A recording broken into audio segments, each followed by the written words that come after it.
Tonight, a public beating. The outrage over the GSA's colossal abuse of taxpayer money reaches Capitol Hill. Congress finally opening its eyes to what's going on. There was yelling and screaming about the GSA's lavish trips to Vegas, Hawaii, and Palm Springs, all at the expense of you, the taxpayers. But then, silence. The organizer of the $800,000 plus Vegas conference pleading the fifth. Mr. Neely, did you approve the funding for the 2010 Western Regional Conference? Mr. Chairman, on the advice of my counsel, I respectfully decline to answer based upon my Fifth Amendment constitutional privilege. Just a few more. Mr. Neely, what was the original budget for that conference? Mr. Chairman, on the advice of my counsel, I respectfully decline to answer based upon my Fifth Amendment constitutional privilege. Mr. Neely, are you currently employed by the GSA as a federal employee? Mr. Chairman, on the advice of my counsel, I respectfully decline to answer based upon my Fifth Amendment constitutional privilege. But Jeffrey Neely's stonewalling didn't stop lawmakers from giving him and other GSA officials a tongue lashing. Listen to this. Mr. Neely and his wife believe they were some sort of agency royalty who used taxpayer funds to bankroll their lavish lifestyle. They disregarded one of the most basic tenets of government service. It's not your money. It's the taxpayers' money. The $8,000 spent on yearbooks. Do you believe Mr. Neely thought that was his money? I don't know what he was thinking. Do you think it's your money? Whose money is that? It's the taxpayers' money. Ms. Johnson, can you tell me about results.gov? You highlighted it as one of the great accomplishments of the GSA. What does it do? The results.gov, among other online websites, allows federal government employees as well as U.S. citizens to look at and access data about their government. So when I type in www.results.gov, why does it come up blank? I don't know, sir. Mr. Robertson, you're the Chief of Staff. I'm unfamiliar with the results.gov website. So you're citing, now this is the disconnect. You're the Chief of Staff, she's the former administrator, she cites it as one of just a handful of great accomplishments at the GSA, and you don't even know what it is? The notion that you have to spend $800,000 to exchange ideas is laughable and perhaps criminal. And the part that galls me the most is the hypocrisy of GSA not even following its own damn rules. You are so quick to make everyone else follow the rules, and you can't follow your own rules. I've got to tell you, I cannot, as a guy who's only been here 14 months, thank God some of us are here now.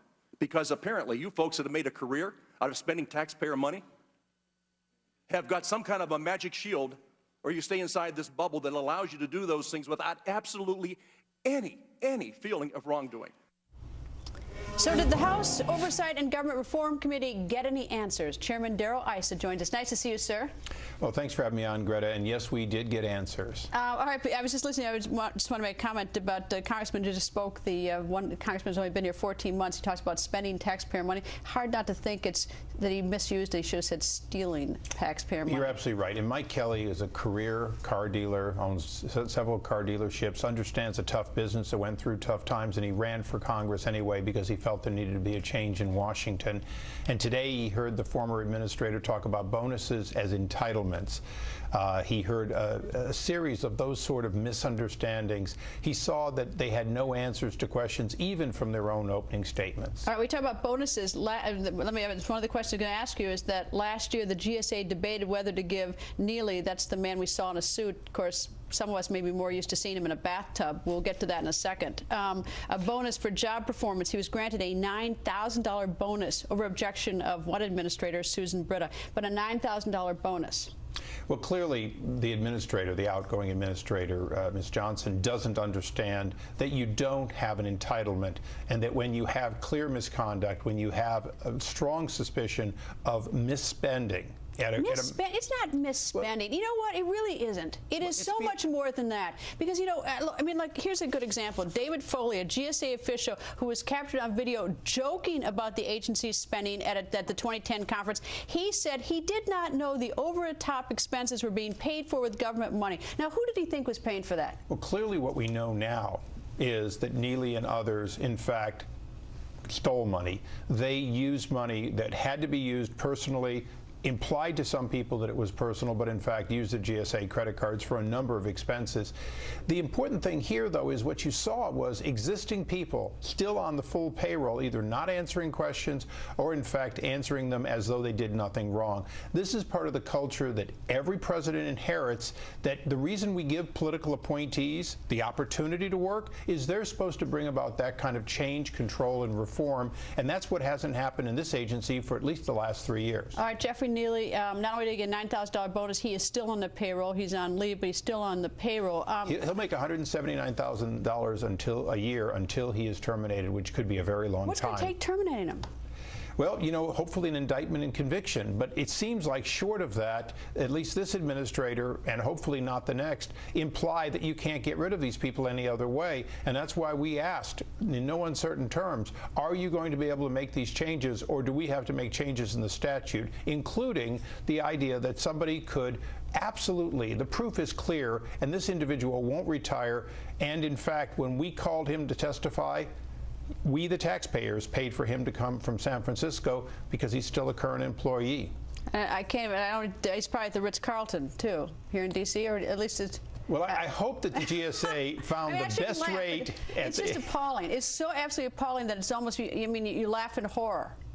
You know, this is something, you know, every member of my committee, at least on my side of the aisle, is a volunteer. Every member of my committee chose to be on our committee as the committee that oversees waste, fraud, and abuse. And Greta, you held me accountable a few days ago when you said, why didn't you know? Yeah, why not? Okay, what's the answer? A big part, well, why didn't we didn't know is because the IG didn't inform us. And the current statute doesn't require him to inform us, but historically we have been informed. It was one of the topics today. What's wrong with good sense? I mean, like, yeah, okay, maybe he doesn't have to tell you, but what in the world does he think? He's in charge of, he's the inspector general. What does he think his job is, to hide it? The amazing thing is the chief of staff, Robertson, informed a lawyer at the White House in May of last year. So the problem was he informed staff who informed the White House, who said they did quick action, but very clearly they let a year pass, and it wasn't until the eve of this becoming public that they began taking action. Well, I'll tell you some more quick action. I have here April 13th, 2012, 3 letters. This quick action, that's what, 3 days ago, from the acting commissioner, and one is to Robert Peck, saying that he owes $1,960 for a party he held in his room at the M Resort. And Linda Chero, the commissioner, says it's unconscionable that the taxpayer should bear his cost for his personal party. Here's one to Jeffrey Neely that 3 days ago. Neely. This quick act, Neely, the quick action was 3 days ago, saying he owes $2,770.09 for a party he had at the M Resort. Here's another one to Mr. Robert Setter, $922 for personal expenses at these resorts. It took until 3 days ago to figure this one out? Well, more importantly, this is a fraction. You know, the buying of gifts and giving them to people, this so-called bicycle thing where they bought these bicycles and then proceeded to have a catered event to give them to the poor as though they were being given by the individuals rather than you, the taxpayers. But I'll tell you, Mr. Peck and others haven't seen the last of it. He will be before, and his issues will be before the subcommittee tomorrow with Jeff Denham. And I've got to tell you, there's a lot more that has to be fixed at GSA. We simply had only so much time, and this is only the first of what will be many hearings. Are you going to make a call to the Justice Department to open a criminal investigation? We expect the IG's referral to be acted on. I will tell you. And so a referral has already been made to Justice? The referral has already been made. The IG will follow up on it. So will we. We expect to have criminal indictments. The IG has done a very good job of making a case for a number of items that go far beyond these repayments. But let's remember, the important thing is change. These individuals, if we're very lucky, in a relatively short period of time, will be dismissed. But under the current law, they'll be dismissed with 30 years worth of retirement. They'll go on to something else. else. The question is, how do we change this at 24 agencies? I wrote 23 additional letters to other agencies asking that they give us a breakdown similar to GSA on their conferences, because this is one of many areas. I'll tell you how you get, one of the ways you get change is handcuffs goes on somebody. Then we have the perp walk, and you see someone who is, I mean, when you have, I mean, look, you have an obligation not to steal taxpayers' money. And, you know, when it's so blatant, when you're doing things that are just so over the top, $820,000 for a party. And we didn't even get to the fact that they had the one for the interns down in Palm, some resort. Or for that matter, 5 people flying out for 5 days for a 1-minute or 5-minute ribbon cutting, but enjoying their family vacation in Hawaii. You know, one of the things, Greta, and I'll tell you, we have to be careful in Congress. We were threatened by Mr. Neely's attorney that he was going to try to use the D.C. bar's ethics rules against our consuls, who are members of the bar, for, quote, bringing somebody who asserted they were going to take the fifth. I made a decision. Who's the lawyer? Who's the lawyer? Mr. Burton. Okay. At Poe and Burton, I think. But, you know, he made it very clear that that was part of it. Now, we went through the details, but I'll tell you, the D.C. bar has to ask a question. If somebody simply threatens to take the fifth, are we to simply ignore that in our investigation? I wouldn't be too worried about them right now. I think there are other bigger fish to fry than that. But anyway, Congressman, thank you, sir. Thank you, Greta.